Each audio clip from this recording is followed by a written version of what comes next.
Count function టెక్స్ట్‌ను count చేయదని మనం తెలుసుకున్నాం. మరెట్లా టెక్స్ట్‌ని count చేసాం? కౌంట్ ఇఫ్‌తోని చేస్తే అయితదా? చూద్దాం.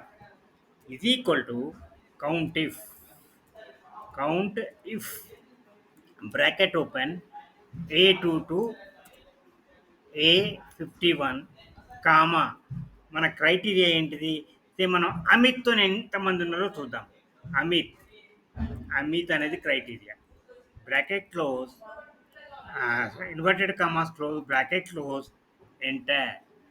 0 ఎవరు లేరంటున్నది. కానీ ఇక్కడ మనకు కనబడుతుంది చూసారా? అమిత్ రాయ్ అని అట్లా కనబడుతుంది కదా ఇక్కడ మళ్ళా. అందుకని మరెట్లా? ఈ తప్పు రిజల్ట్ వస్తున్నది. ఏం చేయాలంటే సేమ్ ఫార్ములాలో ముందర ఒకటి స్టార్ పెట్టాలి. తర్వాత ఆ అమిత్ తర్వాత ఎక్కడ ఏదైతే క్రైటీరియా ఉన్నదో దాని తర్వాత కూడా మళ్ళీ ఒక స్టార్ పెట్టాలి. ఇప్పుడు మనం మళ్ళీ ఎంటర్ చేద్దాం. చూసారా 6 పేర్లు ఉన్నాయి. కరెక్ట్‌గా మీరు చూసినట్టయితే 6 పేర్లు, 6 పేర్లు అమిత్, అమిత్, అమిత్ అని స్టార్ట్ అవుతుంది.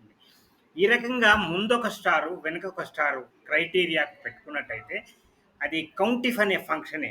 సేమ్ ఫంక్షన్ కౌంట్ చేస్తది.